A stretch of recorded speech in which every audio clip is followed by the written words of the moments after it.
Olá, hoje a gente vai analisar a fundo um tema que, olha, não sai das manchetes. As baterias de estado sólido, as BES. Elas são vendidas como a evolução dos carros elétricos, né? Mais autonomia, segurança total, recarga super rápida. Exato. A promessa é enorme. Mas será que a realidade é essa mesmo? A gente está com uma análise aqui bem crítica de setembro de 2025, do Alberto Maier, que levantou uns pontos, digamos, desconfortáveis. Pois é. As promessas são muito atraentes, né? Guardar mais energia, fim do risco de incêndio, carregar em minutos. Mas quando a gente olha os detalhes técnicos, os custos e principalmente os impactos socioambientais por trás disso tudo, a história que essa análise conta é, bom, bem mais complexa. Entendi. E o material pede um foco justamente aí, nessas questões e na comparação com o que a gente já tem. Motores a combustão, etanol. Ok. Então, nossa missão aqui é desempacotar essa análise, investigar se as BES são mesmo essa virada de jogo, ou se na visão desse material a gente corre o risco de apostar numa promessa que pode custar caro, em vários sentidos, né? Isso. Para começar, então, o que exatamente define essas baterias? Qual é a grande diferença, a sacada? A diferença-chave, olha, está no eletrólito. É o meio por onde os íons de lítio se movem lá dentro da bateria, sabe? Sei. Nas baterias de íon lítio de hoje, de celular, de carro elétrico, ele é líquido, ou um gel, e geralmente inflamável. Uhum. Nas de estado sólido, como o nome já diz, ele é sólido. Pode ser cerâmico, polimérico, um híbrido. Essa mudança, em teoria, é que traz todas as vantagens prometidas. Ah, entendi. E quais são essas vantagens que fazem todo mundo falar tanto delas? Qual é o cartão de visitas? Bom, a primeira e talvez a mais falada é a densidade energética maior. A análise fala num potencial teórico, entre 300 e 500 watt-quilograma. Nossa, isso é bem mais que as atuais, né? Muito mais. As de íon lítio hoje ficam ali entre 150 e 250 watt-quilograma, e tem mais com ânodos de lítio metálico, que é um objetivo de muita pesquisa em BES. Esse número poderia, em teoria, né, chegar a 700 watt-quilograma. 700. E na prática isso significa? Mais autonomia para os carros elétricos. Bem mais. Talvez passar dos 600 quilômetros com uma carga só. Uau! Isso atacaria direto aquela famosa ansiedade de autonomia, né? Um dos grandes... Exatamente. Um dos grandes freios para a adoção dos elétricos. E tem a segurança também. Ah, sim. Esse é um ponto que sempre preocupa nas baterias atuais, certo? Justamente. Como o eletrólito sólido não é inflamável, o risco de pegar fogo, daquela fuga térmica, sabe? O thermal runaway. Sei. Aquele efeito dominó perigoso. Isso. Esse risco seria drasticamente reduzido. A análise do Meyer destaca isso como um ponto crucial de segurança. E tem mais. Espera-se um ciclo de vida maior. Mais durabilidade. Isso. Menor degradação química com o tempo. Fala-se em mais de 2.000 ciclos de carga e descarga. Compare com os 500 a 1.500 das de íon lítio comuns. Nossa, 2.000 ciclos, mais energia, mais segurança, mais durabilidade. Parece o pacote completo. Tem mais alguma coisa? Sim, mais dois pontos importantes. O potencial para carregar mais rápido. A promessa é de 10% a 80% em uns 10, 15 minutos. Imagina. Revolucionário. E também operar melhor em temperaturas mais amplas. Funcionar bem no frio, no calor extremo, onde as baterias de hoje costumam sofrer um bocado. Com tanta promessa assim, imagino que a corrida para desenvolver isso esteja, assim, a 1.000 por hora. Quem são os principais jogadores que a análise menciona? A corrida está intensa, sim. A análise cita nomes como a QuantumScape, que tem parceria forte com a Volkswagen, né? Uhum. A Solid Power, apoiada pela BMW e pela Ford. A Toyota, que é pioneiro histórica em patentes de estado sólido. Toyota sempre forte nisso. Sim. E gigantes asiáticas como CATL, Samsung. Inclusive, o material até menciona demonstrações recentes. Teve uma da QuantumScape com a PowerCo, do grupo Volks, agora em setembro de 2025, lá na feira em Munique. Ah, é? E o que eles mostraram? Usaram uma moto elétrica Ducati, a V21L, para mostrar uma célula de estado sólido. Atingiu 844 Wh/kg de densidade volumétrica e recarga rápida, 12 minutos. Numa moto. que demonstração! Mas a análise ressalta que ainda é protótipo, certo? Não é algo que a gente compre amanhã. Exatamente. É um marco de pesquisa, claro, mostra o potencial, mas a análise deixa claro, ainda é protótipo, validação em laboratório, longe da produção em massa, confiável, acessível. Ok, a promessa teórica é incrível, mas a análise que a gente tem aqui diz que a prática, bom, é bem mais complicada. Quais são as pedras no sapato, os obstáculos técnicos que o material do Mayer enfatiza? São vários e bem significativos, segundo a análise. Um dos principais é a própria condutividade iônica. Muitos desses eletrólitos sólidos ainda têm dificuldade para deixar os íons de lítio passarem rápido, sabe? Tipo, mais lentos que no líquido? Isso. É como tentar correr na areia fofa em vez de no asfalto. A velocidade é menor. Isso limita a potência da bateria, a velocidade real de recarga. Alguns materiais, tipo os baseados em sulfetos, são melhores nisso, mas aí trazem outros problemas. Estabilidade, custo. Entendi. A velocidade dos íons e o contato entre as partes sólidas da bateria. Isso também complica. Sim, a análise aponta as interfaces como um desafio crítico. Conseguir um contato perfeito, estável, entre o eletrólito sólido e os eletrodos, que também são sólidos, é muito difícil. Imagino. Pensa em tentar colar duas peças de cerâmica sem nenhuma bolha, nenhuma imperfeição. Qualquer falha ali cria resistência, vira uma barreira para os íons e, pior, podem rolar reações químicas indesejadas ali que degradam a bateria com o tempo. E tem a questão dos dendritas de lítio, né? Isso já era um fantasma nas baterias de íon lítio, a análise diz que continua sendo um problema. Continua, e é um ponto central da crítica aqui. Para chegar naquelas densidades de energia super altas, muitas pesquisas usam lítio metálico puro como ânodo. Só que o lítio metálico na recarga tende a formar dendritos, Que são? tipo umas agulhinhas, uns filamentos de lítio que crescem e podem acabar furando até o eletrólito sólido. Aí dá curto-circuito interno. Mesmo sendo sólido. Mesmo sendo sólido. A análise do Mayer argumenta que isso continua sendo um desafio fundamental, ainda não totalmente resolvido. Ok, então a ciência dos materiais ainda tem, assim, um chão pela frente. Mas e a fabricação? Mesmo que resolvam isso, a análise fala da dificuldade de produzir em larga escala. Fala sim, e aponta como outro gargalo gigantesco. A fabricação das BESS, segundo o material, é bem mais complexa e cara que a das de íon lítio. Por quê? Produzir esses materiais avançados, cerâmicos, poliméricos, em volume, com a precisão necessária, é um desafio industrial. Processos como sinterização Sinterização? O que é isso? é tipo aquecer os materiais a temperaturas altíssimas, quase como assar cerâmica num forno industrial, sabe? Para fundir e densificar. Isso ou a deposição de filmes fininhos, camada por camada.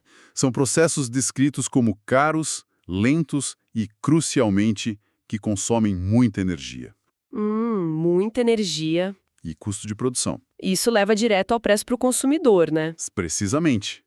A análise do Mayer traz umas estimativas de custo de produção para as BES em 2025, na faixa de 500 a 800 dólares por quilowatt-hora. 500 a 800 dólares. Nossa, isso é... É um valor altíssimo. Compara com os 100 a 150 dólares por quilowatt-hora do íon lítio atual, que já é uma parte grande do preço do carro elétrico. Com esses custos, o material argumenta que um veículo com BES fica inviável para a maioria. Fazendo uma conta rápida, uma bateria de 60 kWh, Poderia custar sozinha, sei lá, entre 30 mil e 48 mil dólares. quase o preço de um carro inteiro, só a bateria, caramba. E além do custo, a análise menciona algo sobre os materiais usados, além do lítio, claro? Sim, a questão dos materiais críticos é outro ponto. Além do lítio e muitas vezes do cobalto, que já é controverso, né? Muito.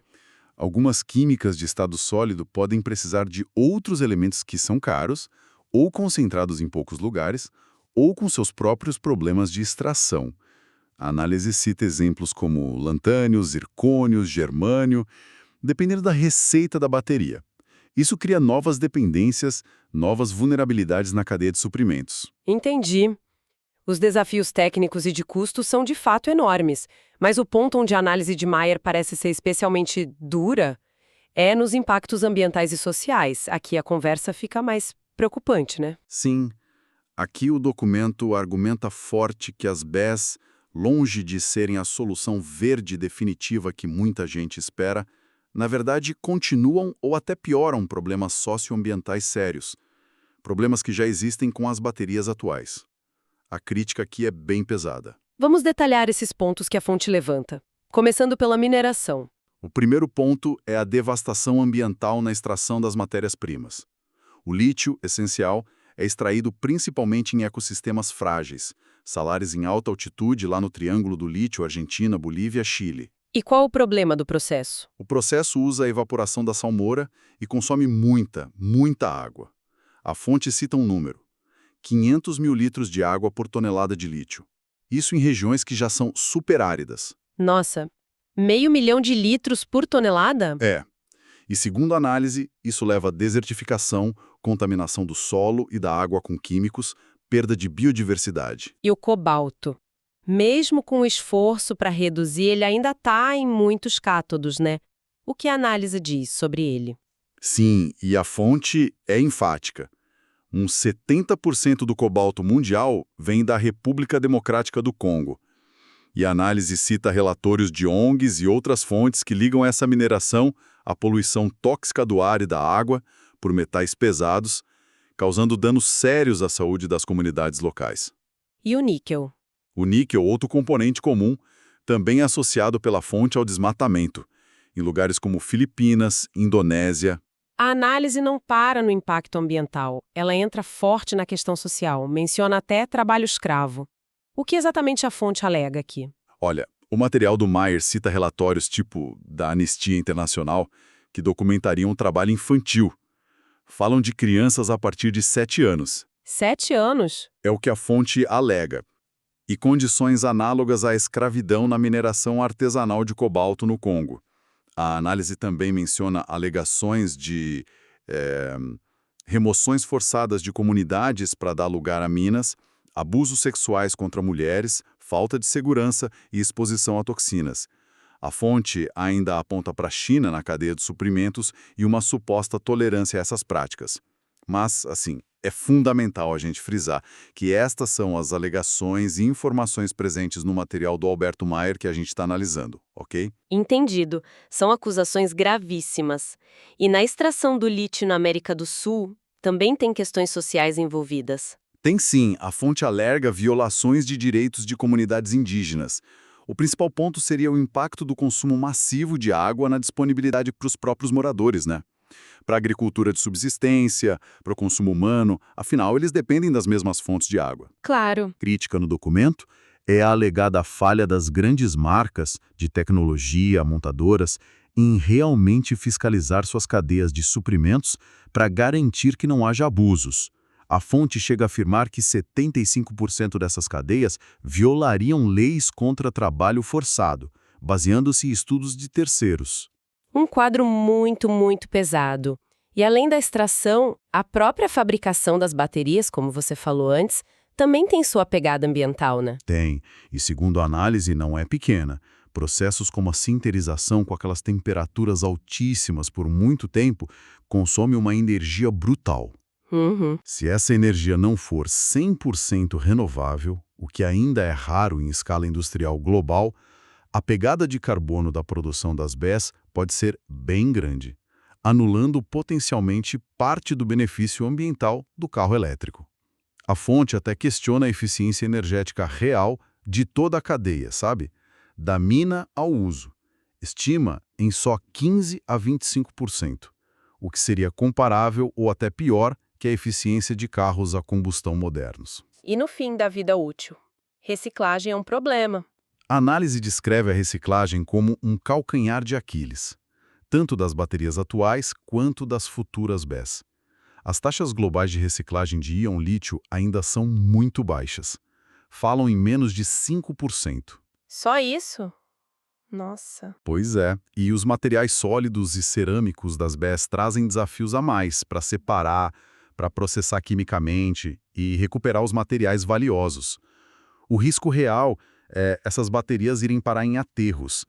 Aí podem liberar toxinas no solo, na água, ou até causar incêndios. São resíduos perigosos. A fonte usa uma expressão forte: bombas relógio ecológicas. Uau! O cenário que a análise pinta é, de fato, bem sombrio, complexo. Juntando esses problemas técnicos, éticos, ambientais e o custo proibitivo que você mencionou, a fonte questiona se isso vai chegar ao consumidor comum de forma viável. Sim, o cenário econômico é apresentado como outro obstáculo gigante. Com custos de 500 a 800 dólares por quilowatt-hora, a análise argumenta que VS com BESS seriam inacessíveis para a grande maioria, a menos que tivessem subsídios governamentais massivos contínuos. E compara com o motor a combustão. Compara. Diz que um motor a combustão moderno custaria menos de 2 mil dólares, enquanto só a bateria BESS poderia custar de 30 a 48 mil dólares, como a gente falou. Então, a adoção dessa tecnologia dependeria quase que totalmente de dinheiro público, ou de um nicho de luxo. Na perspectiva da análise de Mayer, sim. A viabilidade comercial a curto e médio prazo dependeria muito de incentivos bilionários, de parcerias estratégicas, como as da QuantumScape com a Volks. Sem esse empurrão financeiro, a tecnologia simplesmente não competiria no mercado aberto, nem com o íon lítio, que continua barateando, nem com os carros a combustão. E a produção em escala industrial? A análise vê isso acontecendo logo? Parece que não.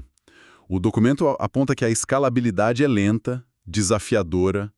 Menciona que a própria Toyota, que é líder em pesquisa, só prevê começar uma produção em pequena escala lá para 2027 e 2028. Os processos são complexos, precisam de muita qualidade e controle.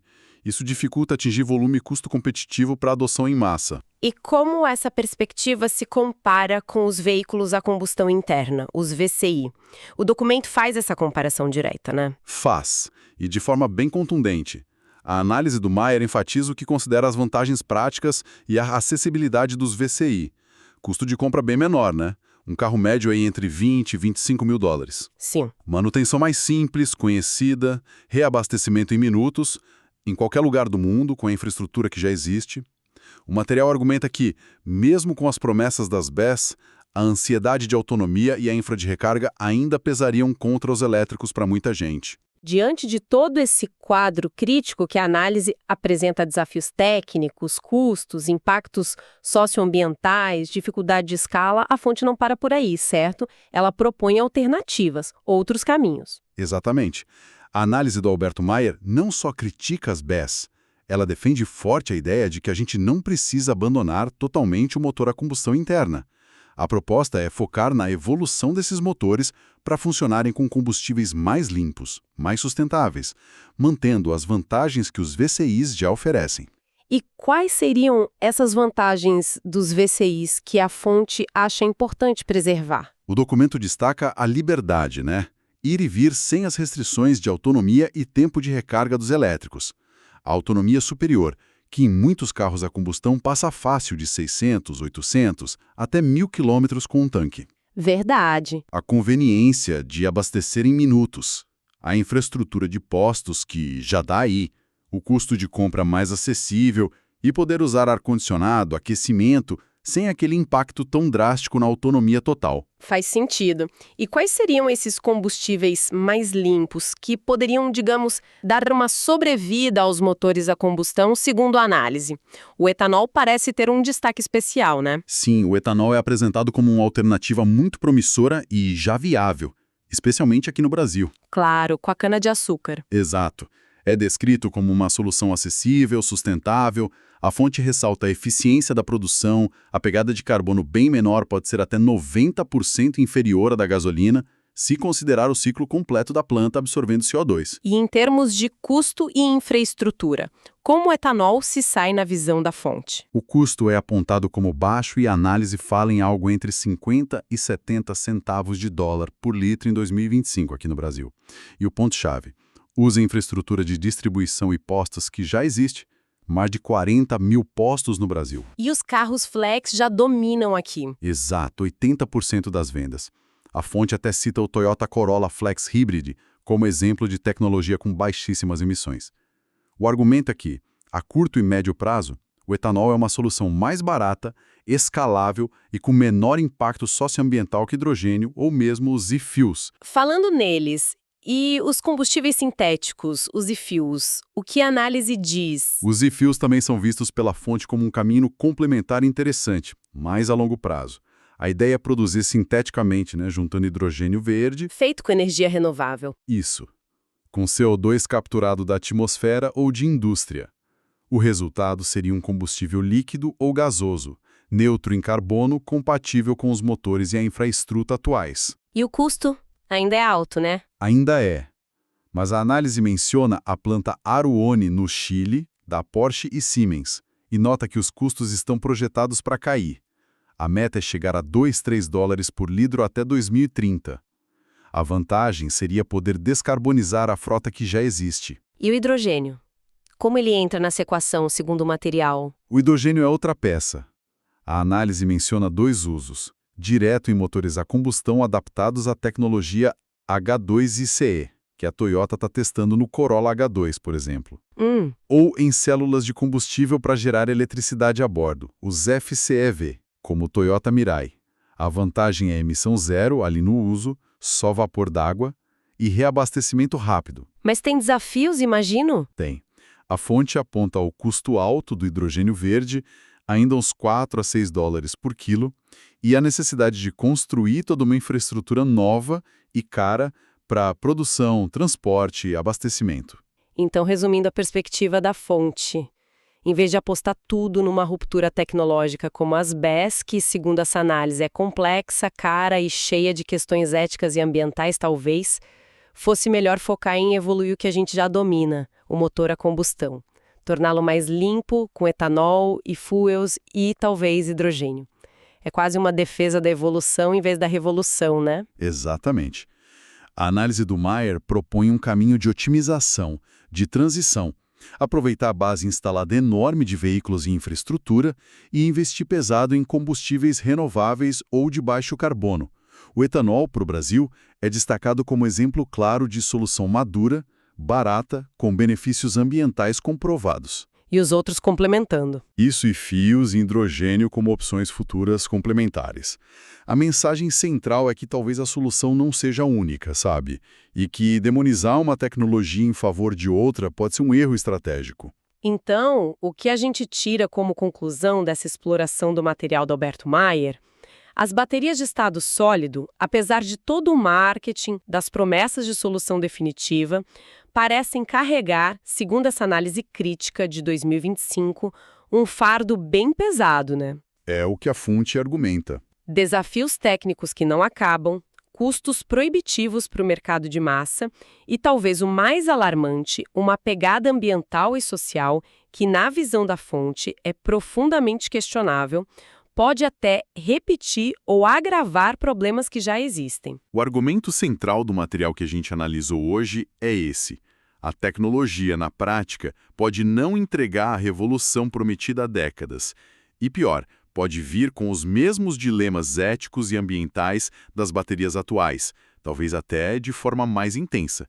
E a alternativa apontada seria? Em contrapartida, a análise aponta para a evolução contínua dos motores a combustão, impulsionada por combustíveis mais limpos, com destaque para o etanol aqui no Brasil, como realidade consolidada, barata, de baixo impacto, e explorando o potencial futuro dos e-fuels e hidrogênio.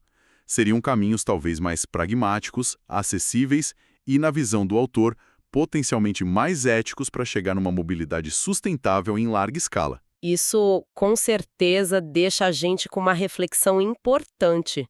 Será que essa nossa busca incessante pela próxima grande tecnologia, sempre vendida como a bala de prata, às vezes não nos cega para o potencial de soluções que a gente já tem?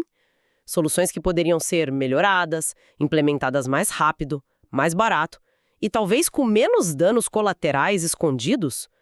O que realmente define o progresso nesse mundo complexo da mobilidade? É uma questão fundamental, sem dúvida.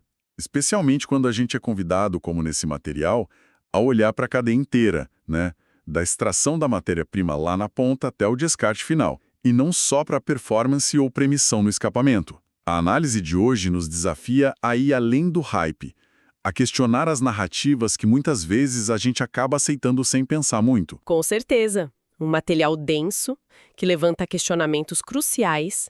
Esperamos que essa análise detalhada das fontes fornecidas tenha sido útil para trazer um pouco mais de clareza sobre essa perspectiva crítica. Até a próxima!